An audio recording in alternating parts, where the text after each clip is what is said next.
Deve olhar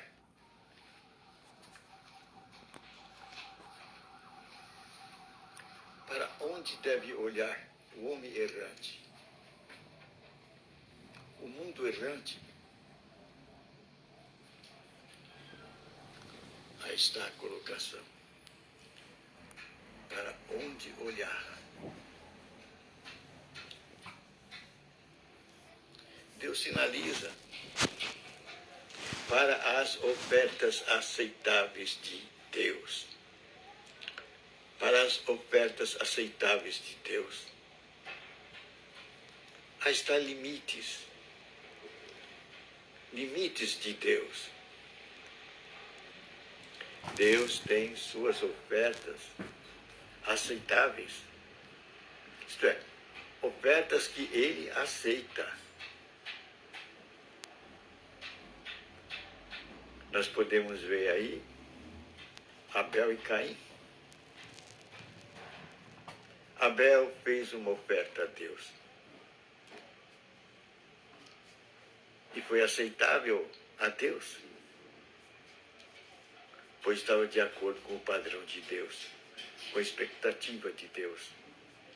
Abel ofertou uma ovelha.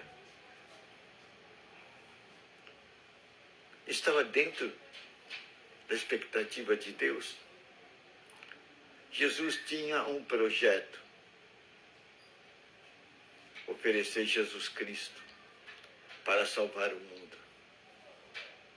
E a ovelha era a sua representação. Abel pegou a ideia. Abel pegou a ideia certa. Pegou o limite certo, o caminho certo. E ofereceu a ovelha. E Deus aceitou a oferta de Abel, pois estava de acordo com os padrões de Deus, de acordo com a vontade de Deus. Foi aceito. Agora Caim já não foi aceito. Caim elaborou um projeto, mas o projeto de acordo com a sua racionalidade, de acordo com seus pensamentos. E esse padrão não foi aceito por Deus. Logo, a oferta de Caim não foi aceita por Deus. A oferta de Caim não foi aceita por Deus. Não batia com a vontade, com o projeto de Deus. Caim estava fazendo algo de acordo com os seus pensamentos, com as suas ideias, ideias de homem, projeto de homem.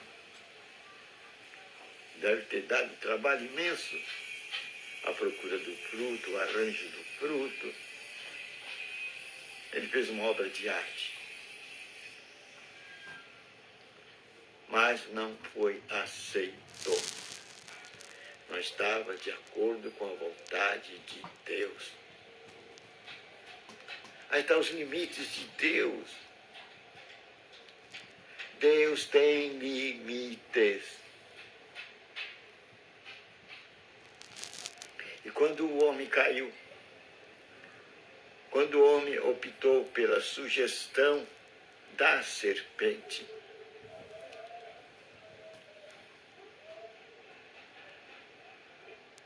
e se viu desnudo, quando chegou à presença de Deus no Éden, Deus fez uma promessa. O filho da mulher pisaria a cabeça da serpente.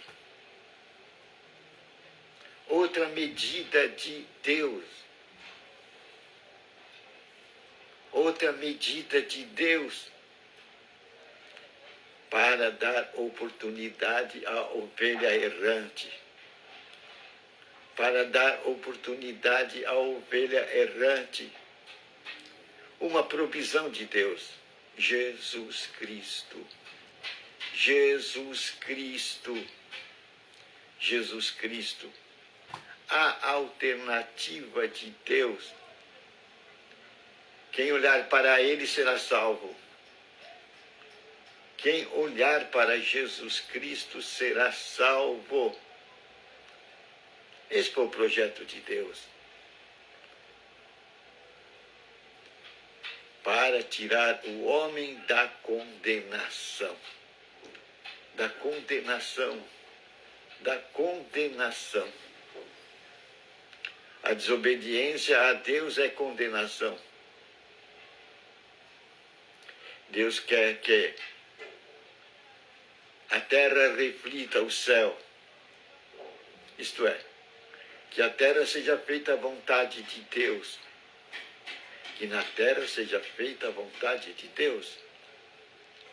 Assim como a vontade de Deus é feita no céu. Quem mostrou isso foi Jesus Cristo. Aquele que veio do alto, ele diz, eu vim do alto. E eu falo para vocês o que eu vi e que ouvi. Eu não trago nada de mim mesmo. Não falo de mim mesmo. Vim aqui para mostrar o que vi e ouvi. Isto é, vim fazer a vontade do meu Pai. Aí está a missão de Jesus Cristo na terra. Por isso que naquela hora amarga, ele entregou tudo na vontade do Pai. Mas expressou a vontade dele. Pai, se possível, passa de mim esse cálice. Pai, se possível, passa de mim esse cálice. Pois tu tudo podes. Tu tudo podes. Tu tudo podes. Jesus não queria morrer na cruz. Não queria passar por aquele sofrimento.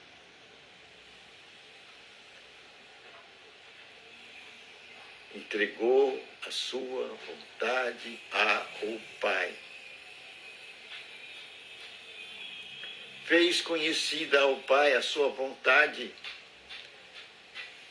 Ele aqui na carne. Ele fez conhecida ao Pai a sua vontade.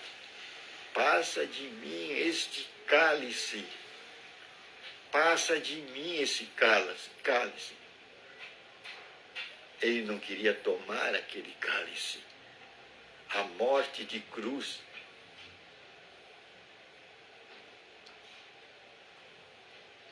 Mas ele não veio para fazer a vontade dele aqui na terra.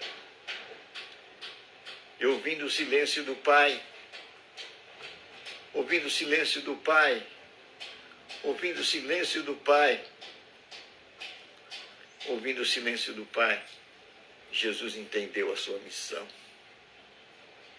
Transpirou sangue, seus poros saíram sangue. Veja o tamanho da angústia que ele estava naquele momento de oração. Isso aí dá para a gente ver a concentração dele na oração. Era tão forte que ele suou no seu momento de oração. E era tão forte a concentração que ele suou sangue. Ele suou sangue. Ele suou sangue. E pediu ao Pai, tu tudo podes, Pai. Tu tudo podes. Passa de mim esse cálice. Mas houve um silêncio no céu. Houve um silêncio no céu. Houve um silêncio no céu. E ele entendeu. Ele entendeu. Ele entendeu. E a partir dali, entregou-se. Entregou-se. Entregou-se. Entregou-se totalmente. Ele tinha o poder de dar a vida dele. Desculpa. Ou não. Ele tinha o poder de dizer, não vou dar minha vida. Ou, vou dar minha vida. Ele tinha o poder de dar a vida dele. Também tinha o poder de não entregar a vida dele à morte. Mas ele foi obediente. Diz as Escrituras que ele foi obediente até a morte. Ele foi obediente até a morte de cruz. Isto é submissão à vontade do Pai. Submissão à vontade de Deus. Na terra deveria ser feita a vontade de Deus. Na terra deveria ser feita a vontade de Deus. Esse é o projeto de Deus. Assim como a vontade dele é feita no céu. Jesus mostrou isso no Pai Nosso. E Jesus sabia que ele tinha que pagar esse sacrifício. Para que o homem tivesse oportunidade de viver diante de Deus. Era o preço do resgate. Era o preço do resgate. Era o preço do resgate. O homem foi resgatado. O homem foi resgatado. O homem foi resgatado. Aí está o projeto de Deus. O projeto de Deus. O projeto de Deus. O cuidado de Deus. O zelo de Deus para salvar a ovelha errante. A ovelha errante. A ovelha errante. E Jesus já tinha demonstrado isso na parábola do bom pastor.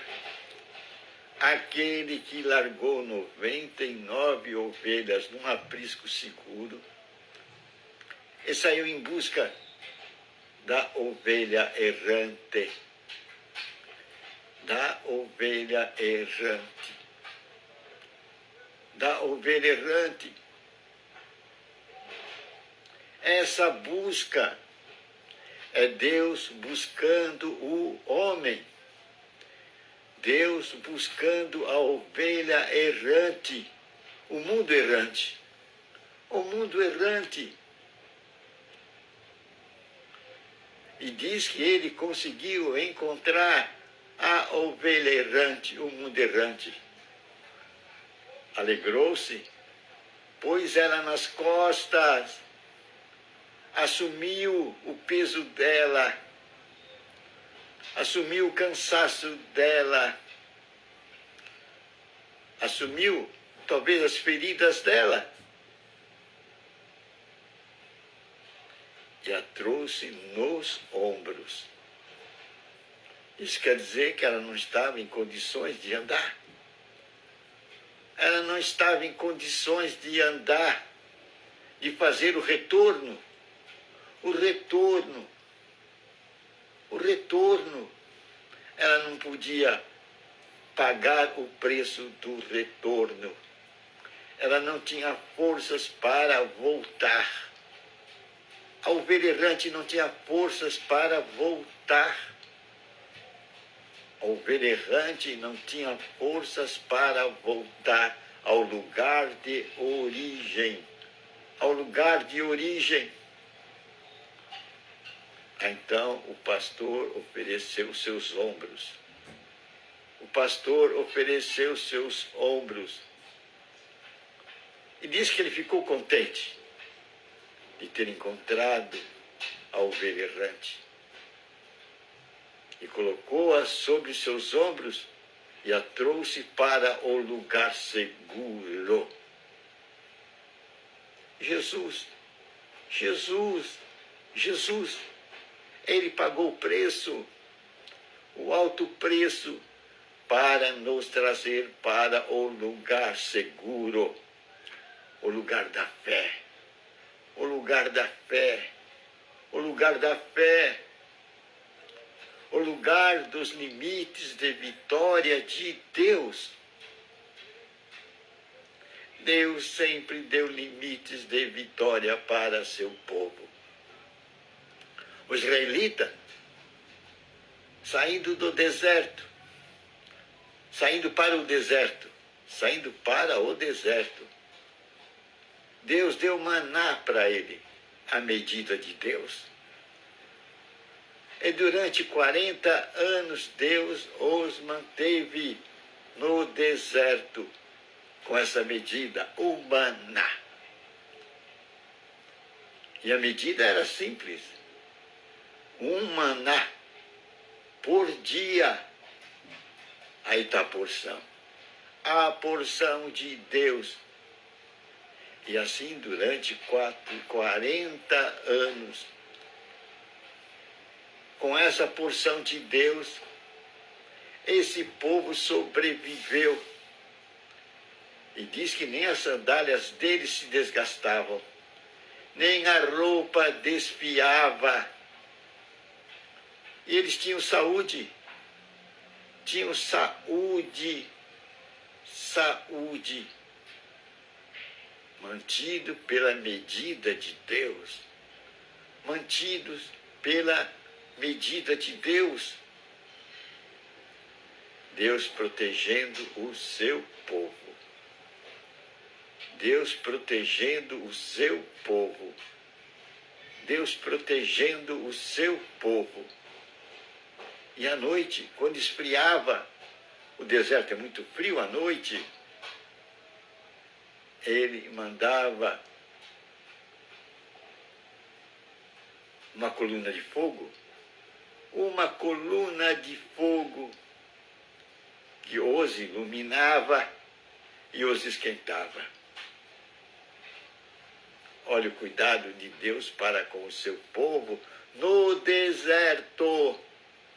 No deserto,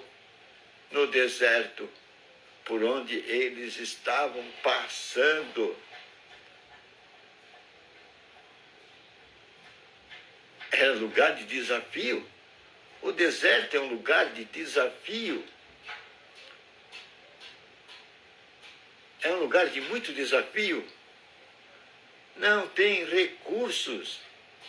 Não tem recursos no deserto. Mas Deus os sustentou. De dia, mandou uma nuvem para refrescar o calor do sol. Uma nuvem. E assim Deus protegeu este povo durante 40 anos. 40 anos. Um percurso que daria para ser tirado em 11 dias. Mas passaram 40 anos no deserto.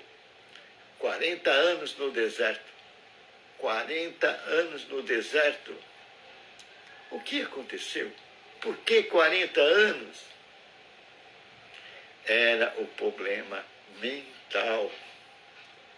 Tinha que ser feita uma lavagem mental nesse povo. Tinha que ser feita uma lavagem mental nesse povo. Tinha que ser feita uma lavagem mental nesse povo. Eles passaram 400 anos sob o regime de Faraó. Faraó fez a mente deles. Faraó fez a cabeça deles. E a mente deles agora era de segunda categoria. Homens de segunda categoria. O que dizer isso, homens de segunda categoria? Eles tinham uma mentalidade escrava. Eles tinham uma mentalidade escrava. Eles tinham uma mentalidade escrava. E mostrou isso no deserto. Quando diziam a Moisés: você nos trouxe para morrer no deserto, Moisés. Lá no Egito nós tínhamos comida, os caldeirões do Egito, Moisés. Os pepinos do Egito, Moisés. A comida do Egito, Moisés. Aí está a dependência mental. A dependência mental. Acostumaram com a escravidão. E a comida foi a base. A comida foi a base. A comida foi a base da saudade da escravidão. Da saudade da escravidão. Mente escrava. Um povo escravo. Então tinham que passar 40 anos no deserto. E ali, sabe o que aconteceu? Esse povo foi enterrado. Morreram no deserto. Morreram no deserto. Esse povo de mentalidade escrava não passaram o rio Jordão. Não passaram o rio Jordão. Não passaram o rio Jordão. Quem passou o rio Jordão foi outra geração. A geração que nasceu na luta. A geração que nasceu na luta. No terreno do deserto. Na luta do deserto. Uma geração que aprendeu a lutar. Uma geração que aprendeu a sobreviver no deserto. Ah, sim. Esses estavam prontos para atravessar o Jordão. Atravessar o Jordão. Para quê? Para derrubar muralhas. Para derrubar muralhas. Para derrubar muralhas. Estes eram homens bravos, homens valentes, homens corajosos, homens treinados, homens treinados. Não tinham a mente escrava, mas estavam prontos para o combate. Aí está o tipo de homem que Deus precisa, que Deus quer. Homens livres, homens livres, homens livres, homens com direção, homens que sabem o que quer, homens que não caem nas armadilhas de Satanás. As armadilhas de Satanás, as armadilhas de Satanás. Jesus falou para Pedro, Pedro, Satanás está cerceando você. Satanás está cerceando você. Eu vou orar ao Pai. Eu vou orar ao Pai para te proteger. Aí estava a causa das dúvidas de Pedro, das instabilidades de Pedro, da mudança de direção de Pedro. As sugestões de Satanás. As sugestões de Satanás. Para isso foi-nos entregado as Escrituras Sagradas. Foi-nos entregado as Escrituras Sagradas. Outra medida de Deus. Outra medida de Deus. Hasta o ponto que devemos observar para vencermos nas batalhas deste mundo. Lá estão as medidas de Deus para sermos mais do que vencedores. É isso que Deus quer. Deus quer homens vencedores, homens treinados, homens treinados, homens treinados. Gladiadores, gladiadores, isto é, homens que manejam bem a palavra da verdade, homens que manejam bem a espada do Espírito Santo, as Escrituras sagradas. As Escrituras sagradas. São medidas de Deus para o seu povo, para libertar-se das arapucas do diabo, do cerceamento do diabo, das setas do inimigo. Nas Escrituras nós vamos encontrar o nosso escudo contra os dardos inflamados do maligno. É por isso que o materialismo odeia as Escrituras sagradas. Querem destruí-la, tirá-la do mapa, tirá-la do mapa, tirá-la do mapa. Pois conhecereis a verdade a verdade vos libertará. A verdade vos libertará. A verdade vos libertará. A verdade vos libertará. A verdade vos libertará. Aí estão as medidas de Deus para a proteção do seu povo aqui na terra. Deus toma as porções dele. É segurando nas porções de Deus, nas orientações de Deus, que nós seremos mais que vencedores. Daí a necessidade do aparecimento dos filhos de Deus aqui na terra, as novas criaturas, para mostrarem ao mundo, para mostrarem ao mundo as porções de Deus, as ofertas de Deus, os limites protetores de Deus para o seu povo aqui na terra. Para isso Ele nos deu o Espírito Santo, o Espírito Santo, o Espírito Santo, o Espírito da verdade. Ele nos guiará em toda a verdade. Ele nos guiará em toda a verdade. Aí está o segredo da unidade do povo de Deus. Aí está o segredo da unidade do povo de Deus. As orientações do Espírito Santo. Que Deus nos ajude a andarmos nas porções de Deus, nos limites de Deus, nas ofertas aceitáveis de Deus. Amém.